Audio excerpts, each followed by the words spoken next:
What happens when a CEO goes undercover in his own store and uncovers a shocking truth that could ruin everything? Welcome, incredible listeners. You've just stumbled upon a story that's about to change the way you think about leadership and company culture. Today's tale is one of redemption, accountability, and the courage to face uncomfortable truths. Get ready to dive into the journey of a self-made CEO who risks everything to restore the heart of his business. Stick around. What happens next might just leave you questioning everything you know about success. You won't want to miss this. Luke Williams, the self-made CEO of a thriving chain of antique stores, sat alone in his sleek office, staring out at the city skyline. His company had grown exponentially over the years, expanding from a single shop to a network of thriving locations. But as the business grew, Luke felt a creeping sense of disconnect.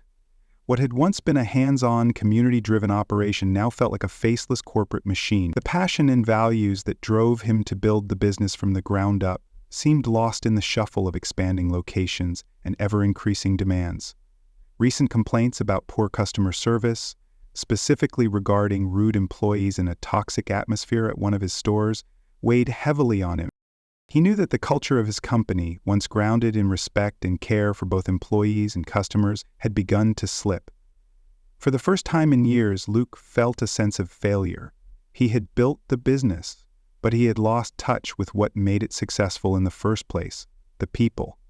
The more he thought about it, the more he realized that the problem wasn't just external, it was internal. His leadership style had changed, and with it, the values of his company. Determined to restore his company's integrity, Luke made a bold decision. He would go undercover to see firsthand what was really happening in his stores. This wasn't just a business decision, it was a desperate attempt to find the passion and purpose he had once had, and to save the company from losing its heart. Luke sat in his office reflecting on the early days of his business, when he knew every employee by name and had a direct connection with every customer. Back then, his small antique shop was a community hub, a place where people came not just to buy items, but to connect with the story behind each piece. As his business grew, so did the layers between him and the ground-level realities of his stores. With each new location, the personal touch that had once defined the business seemed to slip further away. The complaints about poor customer service and the toxic work environment at one of his stores gnawed at him. He had built this company on values of respect, integrity, and community, but now it seemed those values were being forgotten. The more he thought about it, the more he realized that this wasn't just a business problem, it was a personal crisis. His success had come at a cost, and that cost was the very thing that had made his company special. Luke knew he had to take action, but more than that, he needed to reconnect with the heart of his business.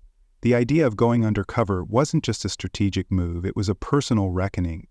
He wanted to rediscover the passion that had driven him and see for himself what was happening in his stores. It wasn't just about fixing the problems at one location, it was about rediscovering what made his company truly great and restoring the values that had made it successful in the first place. This was his chance to reconnect with his roots and reclaim the company's soul. Luke entered the antique shop under his disguise, feeling a mixture of curiosity and anxiety. Gone was the sharp suit and polished look of the CEO. Instead, he wore a faded jacket, a baseball cap pulled low, and glasses that obscured his features. He looked more like a retiree than the self-made businessman behind the growing chain of antique stores. His heart pounded as he stepped through the shop's front door, the familiar smell of aged wood and antique treasures filling the air. The shop, while filled with charm, seemed a far cry from the bustling success it once represented. The once welcoming atmosphere now felt cold and detached. He stood near the entrance, observing the staff and the customers. The first thing he noticed was the lack of warmth from the employees. The cashier, Monica, stood behind the counter with her arms crossed, barely acknowledging the customers as they came and went. Her expression was unreadable, her interactions robotic at best. A young couple walked up to the counter, holding a vintage vase. "How much is this?" the woman asked, her voice soft with curiosity. Monica glanced at the vase, barely lifting her head. $50. Take it or leave it." There was no attempt to engage or offer additional information, no effort to make the customers feel welcome. Luke felt a knot tighten in his stomach. This wasn't the way the store had always been. In the past, every item had a story and every customer had a connection to it. But now, the spirit of the shop felt distant, and the employees seemed uninterested in making any personal connection with the people who came through the door. As Luke wandered through the aisles, he noticed the cluttered shelves, items stacked haphazardly, and dust collecting on once pristine antiques. The space lacked the careful curation that had made it a special destination. It was a place not of history and story, but of quick transactions. Luke realized that the problems were deeper than just the staff's behavior. The very heart of the shop, the culture he had worked so hard to create, was beginning to fade. As Luke continued to observe, the more he saw, the more disheartened he became. The superficial issues, the dusty shelves, the lack of warmth, were just the surface of a much deeper problem. Monica's rude behavior was not an isolated incident. It was a symptom of a larger cultural decay within the store. As Luke moved through the aisles, he overheard her snapping at customers, barely making an effort to engage with them beyond the transaction. One elderly man asked for help finding a vintage book, and Monica's response was dismissive. "It's over there somewhere, don't bother me with that." Her words cut through the air, and Luke could see the customer's confusion and embarrassment. But what struck Luke the most wasn't just Monica's attitude, it was the complete lack of intervention from the rest of the staff. Kyle, a floor worker, seemed to avoid customers altogether, shuffling from one task to another without acknowledging anyone. When Luke asked him for assistance in locating a piece of furniture, Kyle barely looked up, mumbling, "It's somewhere in the back." There was no energy, no enthusiasm, no attempt to make the shopping experience enjoyable for the customer. But then there was Sophia, a bright, hardworking employee who, despite the negative atmosphere, tried her best to engage customers. Luke watched as she patiently helped a family choose the right set of vintage chairs, her smile genuine, her voice warm. Yet, despite her obvious potential, Sophia was clearly struggling, her stress palpable. Luke overheard her speaking to another staff member about the challenges she faced working under Monica's hostile attitude, but Sophia didn't seem like the type to rock the boat or speak up against the negativity. She was quietly shouldering the weight of the store's problems, doing her best to hold things together. It was then that Luke realized the full scope of the issue. The toxicity was not just in the behavior of a single employee, but in the complacency that had settled over the entire store. Liam, the store manager, had failed to address any of these issues. Luke knew that management set the tone, and from what he observed, Liam was either too afraid to confront Monica or simply too disengaged to care. The store wasn't just disorganized, it was emotionally and culturally broken. This wasn't a mere blip in business operations, it was a failure of leadership. Luke's disappointment grew as he realized that his store, once a beacon of history and community, had become a place where employees and customers alike were treated as burdens to be tolerated. The weight of the problem was heavier than he had imagined, and Luke knew that fixing it wouldn't just be about restoring business procedures. It would require a complete cultural overhaul. The store was in crisis, and the only way forward was through bold, decisive action. The tipping point came when Luke witnessed one final interaction that left him no choice but to confront the issues head-on. It was a busy Saturday afternoon, and the store was bustling with customers looking for treasures among the cluttered shelves. Luke watched as Monica casually berated a customer who had asked about a vintage lamp, her tone dripping with disdain. "It's just a lamp. Don't ask me how it works. If you're looking for something special, maybe try another store," she snapped. Luke could see the customer's discomfort, the way they shrank under Monica's sharp words, unable to leave fast enough. His blood began to boil. He had been patient, watching from the sidelines, hoping the situation would improve on its own. But this was the last straw. He walked up to the counter where Monica was standing with her arms crossed, visibly irritated at the growing line. Without hesitation, he set down the small item he had been holding and addressed her calmly but firmly. "You know, Monica, if you keep treating customers like this, it's not just going to cost you your job, it'll cost the store its reputation, and that's something you can't fix with an apology." Monica's eyes narrowed and she straightened, clearly caught off guard by his bluntness. "Is that a threat?" she shot back, her voice sharp. Luke didn't flinch. "No, it's a warning," he replied. "You're on thin ice. You've been given chances to change, and you haven't. But this isn't just about your job, it's about the culture of this place, and I won't let one person destroy it." For a moment they stood there, the tension palpable. Monica glared at him, but the coldness in her eyes shifted slightly, as if his words had started to break through her defensive walls. "You don't know me," she muttered under her breath. "Maybe I don't know you," Luke said, his voice softening slightly. "But I know that this place has always been about community, and you're not contributing to that." Monica scoffed and turned away, clearly unwilling to engage further, but the message had been delivered. As Luke walked away, he could feel the weight of the confrontation settle in. It wasn't just about fixing the immediate issue. It was about restoring a sense of purpose and respect within the store. But there was more to do. He needed to address the underlying problems that had allowed Monica's behavior to fester, and that meant confronting Liam, the manager, who had turned a blind eye to all of it. Luke left the store with a fire ignited in him. The time for patience was over. The culture needed to change, and it would start with him taking full responsibility for the store's future. After confronting Monica, Luke knew that simply addressing the toxic behavior wasn't enough. He needed to build something positive in its place. As he reflected on his observations, one person stood out to him: Sophia. Despite the challenging atmosphere, Sophia had maintained a quiet strength. She had been the one to handle difficult customers with grace, and she had helped other employees with tasks without asking for recognition. Her work ethic and patience with the chaotic environment made her a beacon of professionalism amid the storm of negativity. Luke watched her carefully, noticing how she effortlessly guided a new hire, showing him how to properly arrange vintage clothing without ever raising her voice. Sophia's steady demeanor was exactly what the store needed, and Luke realized that she had the potential to lead, not just as a worker, but as someone who could bring real change to the shop's atmosphere. After the store quieted down, Luke took a moment to pull Sophia aside in the back room. He had seen how hard she worked, and he wanted her to know that her efforts hadn't gone unnoticed. "Sophia, I've been watching you," he began, his tone serious but warm. "You're exactly the kind of person we need in leadership. You already take on the role of guiding others without asking for anything in return, and that's the sign of someone who truly understands what this store is about." Sophia blinked, clearly taken aback by the compliment. "But I don't have any management experience," she said hesitantly. "I'm just doing my job."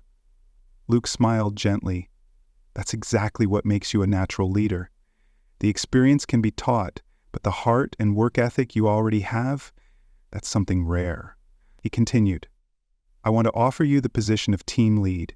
You'll be responsible for helping manage shifts, training new employees, and maintaining the kind of atmosphere that makes customers feel welcome. I'll also support you with leadership training." Sophia's eyes widened in surprise, but she didn't immediately respond. Luke could see the uncertainty in her eyes. She wasn't sure she was ready for such a big role. "You might not feel ready, but I can tell you have everything it takes. It's time for you to step into the leadership you're already showing every day." After a long pause, Sophia nodded slowly, a small smile tugging at the corner of her lips. "I'd like that," she said quietly. Luke extended his hand to her, knowing this was the moment the store had been waiting for, a chance to rebuild from within. Sophia's promotion wasn't just a step for her. It was a sign that change was coming. And Luke knew that with her leadership, the store could finally begin to heal. The days following his confrontation with Monica and the promotion of Sophia were tense, but Luke knew the hardest work was yet to come. He had taken the first step in restoring the culture of the antique shop, but now he needed to address the broader issues of leadership and accountability. His next conversation was with Liam, the store manager. Luke had been patient with him for far too long, and it was time for a candid discussion about the store's failing leadership. Liam had been with the company for years, but Luke had come to realize that his complacency had allowed the toxic atmosphere to fester. Luke met Liam in the back office, his face calm but his resolve firm. "Liam, we need to talk," he began, his voice steady. Liam looked up from his desk, clearly uneasy. "I'm not sure what happened," he admitted, shifting in his chair. "I've let things slide, but I thought it would get better on its own." Luke's eyes narrowed slightly. It didn't get better. It got worse. And that's on you. As manager, your job is to set the standard for this store, and you fail to do that. When you allow employees like Monica to treat customers with disrespect, it creates a ripple effect. And when you don't act on it, it trickles down to the rest of the staff. Liam looked down, his shoulders sagging under the weight of Luke's words. I know. I should have stepped up sooner. I didn't want to rock the boat, but I see now I let the ship sink. Luke paused, letting his words sink in. I'm giving you one more chance. You're not just managing a store, Liam, you're managing people. You need to lead by example. The culture here has to change, and it starts with you. Liam nodded silently, his expression a mixture of regret and determination.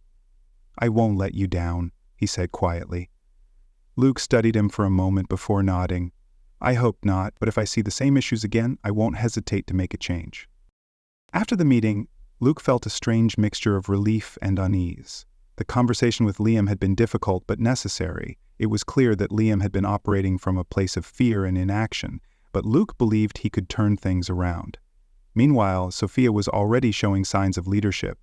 She was quickly gaining respect from her peers, managing shifts with confidence, and taking on responsibilities that had previously been neglected. Luke's decision to promote her had been the right one. However, he knew that even with the right people in place, the real work of rebuilding trust and morale would take time. He wasn't naive. Change didn't happen overnight. But for the first time in months, Luke felt a flicker of hope. The store had the potential to recover, and under the right leadership, it would. A few weeks after the changes had been implemented, Luke returned to the antique shop, eager to see how things had progressed. As he walked through the door, he was immediately struck by the difference in atmosphere. The store, which had once felt cold and lifeless, now had a sense of energy and warmth. The cluttered aisles were better organized, and the shelves, though still filled with treasures of the past, had a new sense of order. The staff moved with purpose, and there was a noticeable shift in the way they interacted with customers.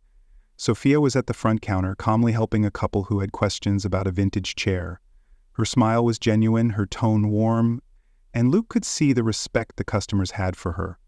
He watched for a moment, admiring how naturally she had stepped into her new leadership role. It was clear that she had not only gained confidence in her abilities, but had also begun to foster a sense of camaraderie among the staff. As Luke wandered deeper into the store, he noticed Monica, now working in the back, away from customer-facing duties. She was quietly organizing inventory, her movements stiff and mechanical. But there was a subtle shift in her demeanor. She was no longer the dominant force in the store, and though her attitude hadn't completely changed, there was a quiet resignation in the way she worked. Luke knew this was progress. Monica wasn't at the front creating conflict anymore, and that was a victory in itself. Meanwhile, Liam had also begun to show signs of improvement. He was more engaged, walking the floor, checking in with employees, and helping with tasks when needed. Though he still had a long way to go in terms of leadership, his willingness to change was evident, and that was all Luke needed to see for now. Sophia caught Luke's eye from across the room and smiled. He walked over to her, impressed by how much had changed in such a short time. "The place looks great," he said, his voice full of approval. "You've done an incredible job." Sophia beamed, grateful for the recognition. "I couldn't have done it without the team," she replied, but Luke could see the pride in her eyes. "They needed a leader," Luke said, his voice filled with conviction, "and you're that leader." For the first time in a long while, Luke felt a deep sense of satisfaction. The store was far from perfect, but it had undergone a true transformation. The culture, the energy, the respect, these were the foundations that would carry the business forward. Luke walked out of the store that day feeling a renewed sense of purpose. The changes weren't just about fixing problems. They were about restoring the heart of the company, and in that moment, Luke knew the business was finally on the right track again. As Luke left the antique shop, a sense of quiet pride settled over him. The transformation wasn't just physical, it was deeply cultural. The store had shifted from a place of frustration and disconnection to one that thrived on mutual respect and teamwork. But Luke knew this wasn't the end. The changes he had initiated were only the beginning of a larger, ongoing effort to realign the company with its core values. The road to recovery had been tough, and while things were looking better, he understood that a single visit or a single decision wouldn't guarantee lasting success. He needed to ensure that the improvements were sustainable and that the new atmosphere would continue to grow. Luke had learned a lot during his time undercover, not just about his employees, but about himself. He had rediscovered the importance of staying connected to the pulse of his business. Over the next few weeks, he planned to conduct surprise audits at other locations, checking in not just on operational standards, but on the morale of the staff. It wasn't about micromanaging. It was about ensuring that his leadership wasn't just a figurehead, but a guiding force that could keep the company rooted in its original values. Luke made it clear to his assistant that these surprise checks would be a regular part of the company's future operations. He wanted to see the progress in real time, not just hear about it in reports. His confidence in Sophia grew every day. She was already taking the initiative to improve employee training and encourage feedback from the staff. Luke knew she had the potential to be a cornerstone of the company's future, and he planned to continue supporting her growth into a senior leadership role. With Liam, there was still work to be done, but Luke felt a sense of cautious optimism. He was starting to step up, and Luke hoped this newfound accountability would trickle down through the store's hierarchy. As Luke drove away from the store that evening, he felt a renewed sense of purpose. The company was on a better path, but leadership would always be a work in progress. He wasn't just running a business, he was shaping a culture, and that, to him, was the true measure of success. The antique store had a bright future ahead, not because of its products or profits, but because it had regained the heart and integrity that had made it successful in the first place. Luke was ready to lead it into the future. The lesson from this story is that true leadership isn't just about managing numbers or overseeing operations. It's about staying connected to the people who make your business run. Luke's undercover journey revealed that a company's culture is its foundation, and without genuine care for the employees and customers, even the most successful businesses can falter. His decision to confront the toxic environment in his antique store wasn't just about fixing immediate problems. It was about restoring the values of respect, accountability, and community that had originally driven his success. This story also highlights the importance of empowering those who show potential, like Sophia, and offering second chances to those willing to change, like Liam. Leadership requires empathy, tough decisions, and most importantly, the courage to acknowledge when things are not working and take action. At its core, this story shows that success isn't just measured in profits or growth. It's about building a positive, supportive culture that encourages respect and collaboration. True leadership means being present, listening, and being willing to act for the betterment of the entire team. The company's future isn't just about the products it sells, it's about the people who make it great.